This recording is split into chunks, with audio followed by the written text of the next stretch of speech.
एक दिन माता पार्वती के मन में एक इच्छा जागी। उन्होंने महादेव से कहा, प्रभु मैं सृष्टि में जाकर यह देखना चाहती हूँ कि आपके भक्त आपको किस भाव से पूजते हैं। मैं स्वयं उनकी भक्ति को देखना चाहती हूँ। महादेव मुस्कुराए और अनुमति दे दी। माता पार्वती साधारण स्त्री का रूप धारण कर पृथ्वी पर उतर आई। वे एक शिव मंदिर के द्वार पर बैठ गई और मौन होकर सब कुछ देखने लगी।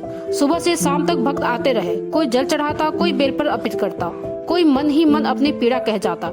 हर भक्त श्रद्धा से सिर झुकाकर लौट जाता। यह दृश्य देखकर माता का हृदय आनंद से भर उठा।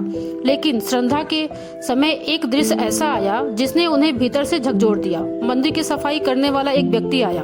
उसने शिवलिंग पर चढ़े सभी बेलपत्र समेटे और बिना सोचे समझे उन्हें कचरे में फेंक दिया।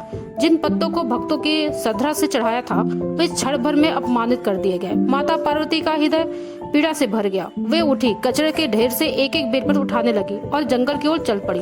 कुछ लोगों ने उन्हें देखा और हंसने लगे। देखो, यह स्त्री कचरा उठाकर ले जा रही है, पागल है।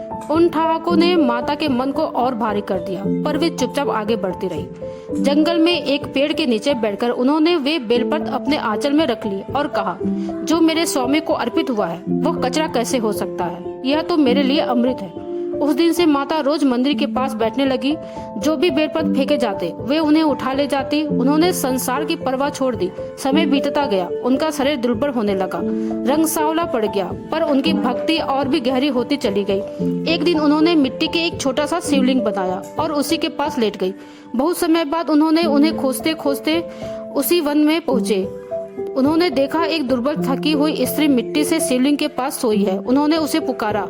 माता ने घूंघट में ही उत्तर दिया। महादेव ने कठोर शब्द कहे, पर वे शब्द भी एक परीक्षा थे। माता का हृदय टूट गया। वे मौन होकर वहां से जाने लगी। तभी महादेव ने उनका हाथ थाम लिया। उन्होंने अपनी जटाओं से गंगा प्रवाहित की और माता को स्नान कराया।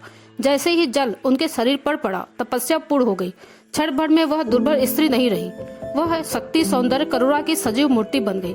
माता पार्वती ने कहा, महादेव को देखा। उनकी आंखों में कोई शिकायत नहीं थी, सिर्फ प्रेम था। महादेव ने कहा, देवी आज मैं समझ गया कि सच्ची भक्ति क्या होती है। तुमने मेरे लिए अपमान सहा, त्याग किया और फिर भी प्रेम नहीं छोड़ा। इस सृष्टि में तुमसे बड़ा कोई भक्त नहीं। माता मुस्कुरा उठी। महादेव उन्हें अपने साथ लेकर कैलाश की ओर चल पड़े और वन में वह मिट्टी का शिवलिंग आज भी गवाही देता है कि भक्ति दिखावे से नहीं, सम्मान और प्रेम से होती है। अगर आप भी महादेव के सच्चे भक्त हैं तो कमेंट में हर हर महादेव लिखें और हमारे चैनल को सब्सक्राइब करना न भूलें। हर हर महादेव।